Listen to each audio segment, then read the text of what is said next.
Class 12th P block elements आज पढ़ना start कर रहे हैं। तो आज का वीडियो जो है वो बेसिकली इंट्रोडक्शन राउंड होगा आपका।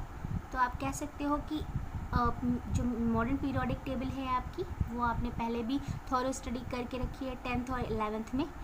आपको उसमें जो क्लासीफाई किए गए थे वो बेसिकली आपके 4 ब्लॉक में आपके पूरे एलिमेंट्स, यानी आपको पता होगा कि लगभग 115 यानी 115 एलिमेंट्स हैं जो डिस्कवर किए गए हैं, और इनको बेसिकली आपने क्लासीफाई किया है 4 ब्लॉक में। पहला है आपका एस ब्लॉक एलिमेंट, दूसरा पी ब्लॉक एलिमेंट्स, तीसरा डी ब्लॉक एलिमेंट्स और चौथा है आपका एफ ब्लॉक एलिमेंट्स। ठीक, तो अब इनको S block, P block, D block, F block आपने जो एलिमेंट्स कहा उनके गुणों के आधार पर, यानी कि उनकी फिजिकल और उनकी केमिकल प्रॉपर्टीज़ के बेसिस पे, उनके परमाणु क्रमांक के आधार पर आपने इनको व्यवस्थित किया है या अरेंज किया आप कह सकते हैं। तो अगर आप एस ब्लॉक को देखेंगे तब आपको क्या लगेगा कि एस ब्लॉक का जो एलिमेंट है उसमें आपको उस ग्रुप में आपको ग्रुप 1 और ग्रुप 2 के जो है एलिमेंट्स मिलते हैं, जिनके इलेक्ट्रॉनिक विन्यास यानी कि इलेक्ट्रॉनिक कॉन्फ़िगरेशन NS1 और NS2 रहा होगा। ठीक है, इसी तरह से पी ब्लॉक का जो भी आपका ग्रुप है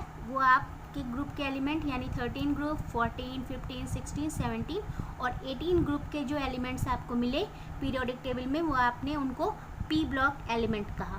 ठीक, और डी ब्लॉक के बारे में जब बात करते हैं 3 से लेकर ग्रुप 12 तक जो भी एलिमेंट्स हैं आपके पीरियोडिक टेबल में, वो आपने उनको डी ब्लॉक एलिमेंट्स कहा, और इनको आपने ट्रांजिशनल एलिमेंट्स यानी कि विकर्ण तत्वों के नाम से भी जाना।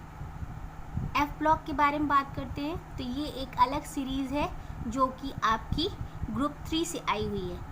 लेंथेनाइड और एक्टिनाइड सीरीज़ कहते हैं आप इन्हें, और आपने देखा होगा कि पीरियोडिक टेबल में इनका अरेंजमेंट पीरियोडिक टेबल से नीचे एक सेपरेट हॉरिजॉन्टल रोज के रूप में मिलता है आपको। आपने इनको ग्रुप 3 के एलिमेंट्स के रूप में ही देखा है, लेकिन इनको एफ ब्लॉक में अलग रखा है क्योंकि ये लेंथेनाइड और एक्टिनाइड सीरीज़ अलग ही मेंशन की गई हैं इनकी फिजिकल और केमिकल प्रॉपर्टीज़ के हिसाब से।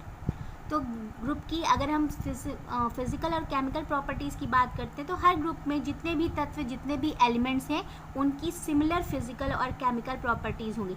जैसे कि अगर आप ग्रुप 1 की बात करते हैं तो ग्रुप 1 में आपको लिथियम से लेकर सीजन तक के जितने भी एलिमेंट्स मिलते हैं उन सारी फिज़िकल प्रॉपर्टीज़ और केमिकल प्रॉपर्टीज़ सेम होंगे।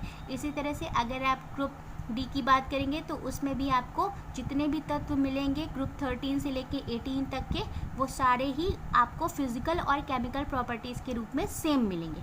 ठीक है, अब अगर इनके रेगुलर ट्रेंड्स के बारे में बात करते हो, जो एलिमेंट्स की प्रॉपर्टीज़ होती है, शो होती है आपकी पीरियोडिक टेबल में, उनका एक रेगुलर ट्रेंड होता है। जैसे कि अगर आप ग्रुप से पीरियड की तरफ जाते हैं या पीरियड से ग्रुप की तरफ आते हैं तो ट्रेंड अलग होता है। हो सकता है लेफ़्ट से राइट जाने पे आपकी ग्रुप में टेंडेंसी किसी चीज़ में आपकी प्रोडक्टिविटी बढ़ रही हो और उनकी नेगेटिविटी घट रही हो। इसी तरह से ऊपर से नीचे आने पे इलेक्ट्रॉनिक विन्यास या उनके इलेक्ट्रॉनिक कॉन्फ़िगरेशन के बेसिस पे हो सकता है उनका परमाणु क्रमांक बढ़ने पे वो प्रोडक्टिविटी घट रही हो और ऊपर जाने पे वो प्रोडक्टिविटी बढ़ रही हो। ठीक है, इसके बेसिस पे जो भी थ्योरी स्टडी है पी ब्लॉक की वो हम अगले सेगमेंट में देखेंगे।